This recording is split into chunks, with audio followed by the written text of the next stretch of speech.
They made my kids sit at the end of the table, while my sister's kids were being served like royalty. My mom smiled and said, "Sweetheart, let the little ones eat first. Yours can wait for leftovers." My hands froze on the plate. My son's eyes filled with confusion. That moment, something inside me broke. Before the story continues, don't forget to like, share, and subscribe if you believe no child deserves to be treated like they're less. This one's for every parent who's been quietly humiliated. I forced a smile, trying to ignore the sharp sting in my chest as I watched my niece and nephew giggle with full plates of pasta and garlic bread, while my kids sat with empty ones. My sister, Hannah, leaned back in her chair, smirking. "Alyssa, you really should teach your kids patience," she said loud enough for everyone to hear. My mom chuckled, nodding along like it was some moral lesson. I bit my tongue, even though every muscle in my face wanted to scream. My husband, Mark, squeezed my hand under the table, whispering, "Let it go." But how could I? This wasn't the first time. Every family dinner turned into the same thing. My sister's perfect family first, mine second, like we were the leftovers too. Then my dad joined in. "Alyssa, if you had done better in life, maybe you could afford to host dinner once in a while." "We're already doing enough." His words sliced through me. Everyone laughed, pretending it was a joke, but my heart burned with quiet rage. I looked at my kids again, my little girl clutching her fork, pretending not to notice, and my son forcing a smile. That was the moment I decided. I wasn't going to take it anymore.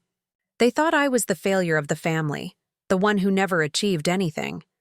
They had no idea what I'd been building behind the scenes, and soon they'd find out. I didn't sleep that night. I kept hearing my dad's words, "If you had done better in life." They had no idea how much I'd done. I'd just never shown it, because every time I tried to talk about my work, they mocked it. "Online business? You mean wasting time on your laptop?" My sister once laughed so hard she cried. But for the past 3 years, while they were busy showing off their fake perfect lives, I'd been building something real, something powerful. I got up at 3 a.m., sat at my desk, and stared at my laptop. On the screen was the empire they didn't know about, my clothing brand. I had started it quietly after losing my job, designing pieces during the nights my kids were asleep. The same mom they called lazy now owned a business that sold in all 50 states. But I'd never told them. Not yet. The next morning, my phone buzzed, an invitation. My parents were hosting a big family dinner to celebrate Hannah's new boutique. My stomach twisted. She was launching her business using my dad's money. The same dad who said he couldn't even help me buy groceries once. I almost declined. But then something in me said no. This was my moment. Not for revenge, for truth. That night, I walked into the house with my kids dressed neatly, heads held high. The smell of expensive perfume, wine, and pretension filled the air. Hannah stood near the cake, giving fake smiles, showing off her logo printed on napkins. "Oh, look, Alyssa came," she said, her tone dripping with sarcasm. My parents smiled politely but barely looked at me. When dinner started, the same old routine began. My kids' plates were passed last. My mom said softly, "Just wait, sweetheart. There's enough for everyone." And that was it. The switch flipped. My hands didn't shake this time.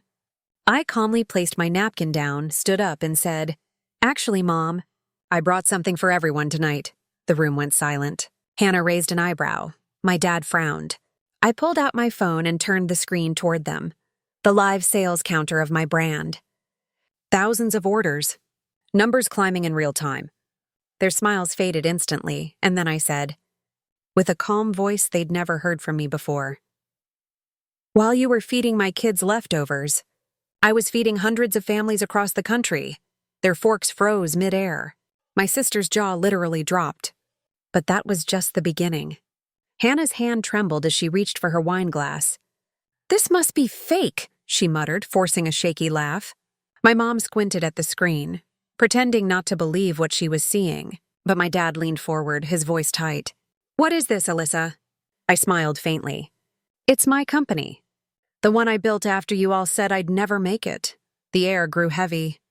Even the kids stopped eating. My sister tried to laugh it off. So what, you sell a few shirts online? That's cute. I took a deep breath and tapped the next tab on my phone. The projector in the room flickered to life. I had quietly connected it before dinner. On the wall appeared an image of my warehouse. Rows of workers, machines, and shipments. That's last month's production. We just crossed 4 million in annual sales, I said softly. The silence that followed was deafening. My mom's fork slipped from her hand, clinking against the plate. My dad leaned back, his face pale. 4 million? He whispered. Hannah tried to scoff, but her lips were trembling. I walked over to my kids, knelt down, and said loud enough for everyone to hear, "You see, sweethearts? When people treat you like you're less, just remember, it's only because they can't handle how much more you'll become." My son smiled for the first time that night. My daughter reached for her food, not caring anymore who ate first. I turned back to the table. "So, Mom, Dad," I said calmly, "tonight my kids won't wait for leftovers. Because they're the reason I worked for everything you said I couldn't have." And before anyone could respond, my phone buzzed again, an email notification from a major retailer. The subject line said, "Partnership approved." Everyone saw it. Hannah's eyes widened in disbelief. My dad swallowed hard. I smiled and said, "Looks like dinner's on me next time." But they didn't know. The real shock was still coming. Something that would change how they looked at me. Forever. As the room stayed silent, I could feel their eyes drilling into me. My dad tried to compose himself. "Partnership? With who?" he asked, voice cracking slightly. I didn't answer right away. I just smiled and walked over to the TV, casting my phone screen. On it appeared a promotional video, my company's brand featured in a national campaign, partnered with Target. The sound of the logo echoing through the speakers made everyone freeze. My mom's jaw dropped. Hannah's fork fell to the floor. "No, that's impossible," she whispered. I turned toward her, calm and steady. "You remember when you laughed at me for selling clothes from my garage? Well, that garage just became a distribution hub for one of the biggest retail chains in America." My dad rubbed his forehead, unable to meet my eyes. My mom looked like she wanted to speak, but couldn't. Hannah finally exploded. "You think this makes you better than us? You think money changes everything?" I stepped closer, my voice low but sharp. "No, Hannah. What changes everything is respect.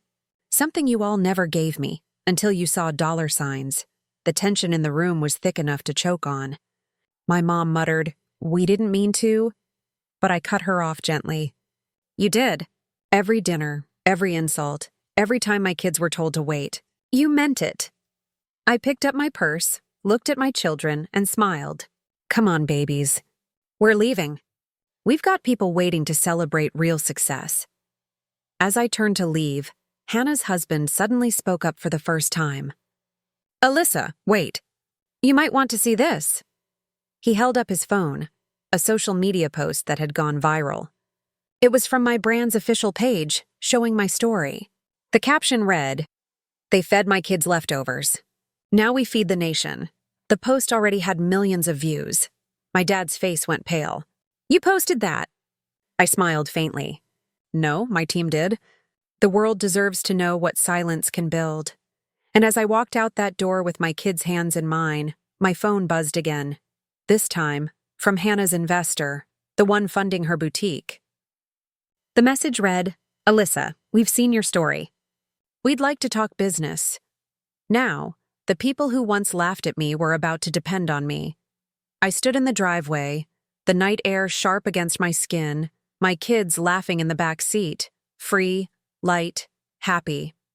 For the first time in years, I felt peace instead of pain. Inside that house, my parents and sister were still frozen in disbelief. Outside, I was finally free from the weight of their approval.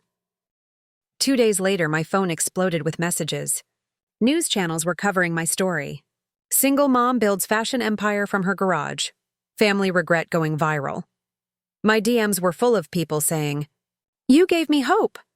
Some even shared their own stories of being treated like leftovers. Then came the call that completed the circle. My dad.